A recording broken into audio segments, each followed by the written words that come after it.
Hey, what's going on YouTube? It's your boy Pew back with another review. Today I got the Nintendo Switch, the V2 version. I definitely got the Black Friday edition Mario Kart, as you can see here.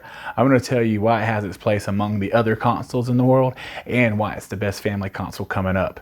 Let's get into it.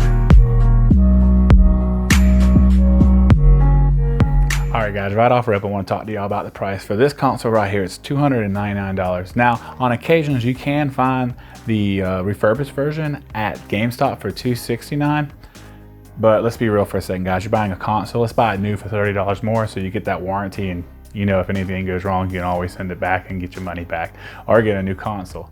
On special occasions like Black Fridays for example, you can find this as a bundle for $299, which comes with a game. This one came with 3 months of Nintendo Online, which I'll get into a little bit later. But for the most part, this console by itself on a normal day is $299. So this is the V2 version, which means there was another version before this, V1, V2 version. That's all you're gonna know there. I'm gonna tell you the differences between, just a few of the differences between this version versus the V1. Now this V2 version actually did come out in 2019, so really it's almost a 2-year-old system, but it is still new. The older system came out in 2017, so you really ain't gonna hardly find those systems anymore on the market. You might find them every now and again. Just know when you go to buy them, you're gonna have them in a red box, the newer V2 versions, as you can see here. I'm posting on the screen now, and you're also going to see the V1 version, which is just a normal white box, which you can see now. Now, if I didn't mention at the beginning of this video, I have no affiliation with this company. They're not paying me. I am just doing this out of the kindness of my heart to give y'all a review on something. Okay guys, the differences between these consoles, the first one is the battery life. The battery life on the V1 has a 2.5 to 6.5 battery life, which really that's Nintendo standards. You're probably not gonna get that, especially if you play something like Zelda or Mario Odyssey or something like that. So you're gonna probably get more like 2.5 to 4.5 battery life.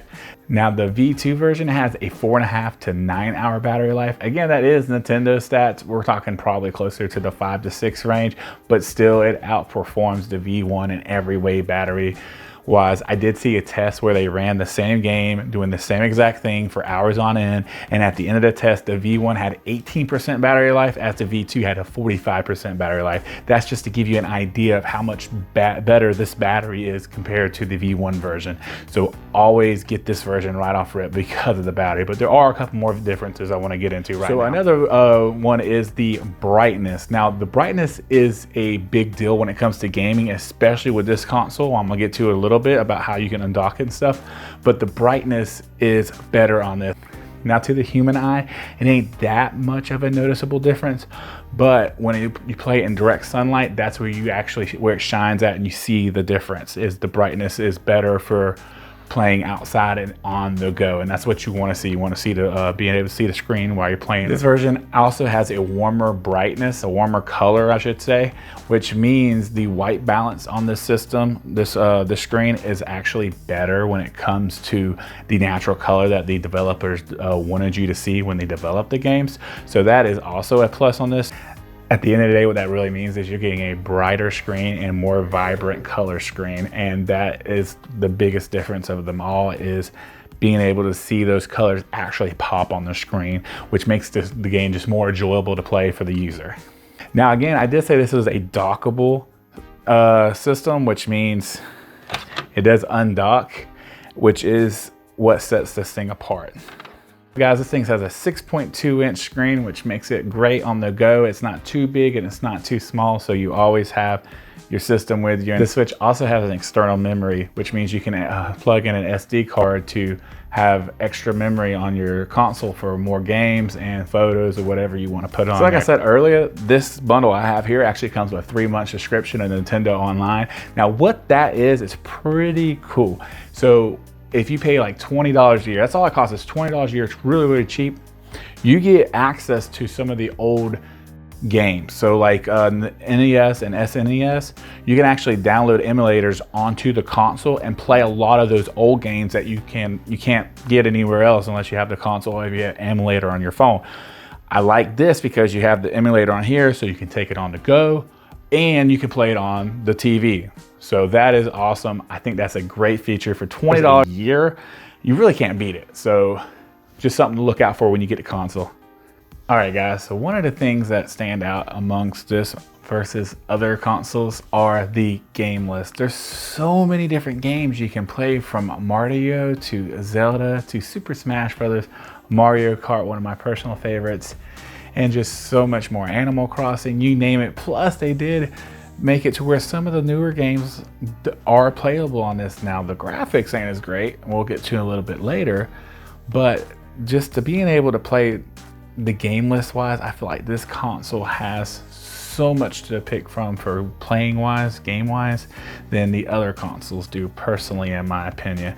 And not to mention, when it comes to family friendly and all that, this console is definitely the winner, hands down. So another feature with this console I like is, as you can see, these bright colors here, the controllers actually come off and they can be used as individual controllers on a lot of games. Like Mario Kart is one of them.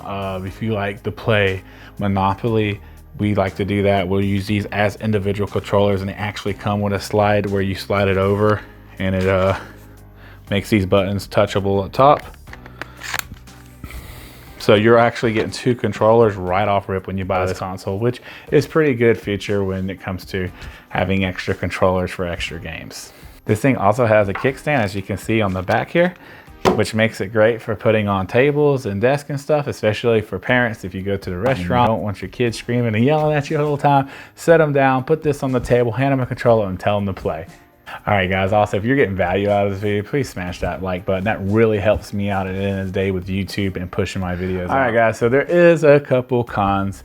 I couldn't get out of the video without telling you the cons. Like I said, I do these myself. I'm not affiliated with the company or anything, so I'm going to tell you the bad and the good, but mostly the good, because that's really all there is about this system.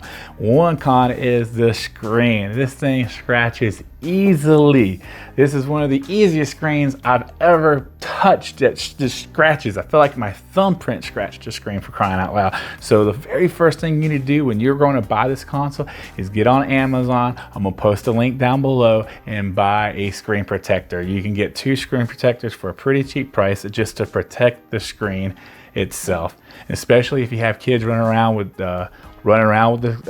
it, you might want to buy like a carrying case for it too. That way, if they drop it or something, it doesn't crack the back of the plastic or crack the screen, because you'll have a screen protector on. All right, another small detail is that the memory on this is only 32 gigs. It's not really a lot at all when it comes to a console. If you start buying digital games, this thing will fill up super fast. One thing you can do that I did is I went ahead and invested the $40 in a 400 gigabyte SD card. I went big and I went ahead and slid it in here. You don't have to do anything special. Just buy the SD card, slide it in. It automatically configs with this system and you're good to go. I'm gonna post a link for that down below as well, the one I bought. That way you're ready to go when you buy this system. All right, guys, so in conclusion, how does this stack up against the Xbox Series S, X, and PlayStation 5? When it comes to graphics and it comes to speed and all that, memory and all that, there's no comparison. Those systems are going to win every time, over and over again. But we're not really buying this system to really, stack up against them in that. What we're buying this system for is to have fun with the family. That's something that the whole family would want to jump on and enjoy, from games like Mario Party and Mario Kart and Super Smash Brothers and stuff like that. This is the system for you, the family. This system is also for the family that wants to buy their child that's maybe just old enough to start gaming on consoles, a console where they don't have to really worry about what their kids are playing, because you can buy them games that are child appropriate on this system versus other systems. Now, don't get me wrong, I'm not saying you can't buy those types of games for those systems too. I just feel like there's way more of a variety on this system versus the other systems. All right, guys, this console's for people also on the go. There's no other console out right now that has this feature. I mean, you had the PSP at one time, but they're not making those anymore. So this is quite literally the only thing that we have where we can put this and play it on the TV, take it on the go with us, and with the 6.2 inch screen, it makes it easy to see, and I love it. Finally, Is this thing really worth buying for $299? Well, if you can't tell just by watching the video, 100% yes, hands down, this thing is worth the $299. I can't believe I waited as long as I have to actually buy this thing. I won't go without it again. If you have a Nintendo Switch and you want to get beat by me in either Mario Kart or Super Smash Brothers, drop your username below. I'm going to add you as a friend on my Switch. That way I can smack you around. Hey guys, I hope you enjoyed the video. Again, if you liked what you've seen, you got value out of what you've seen, please hit that like button. It helps me out. Make sure you hit the sub button if you're not subbed. And as always, guys, be safe until next time. Later.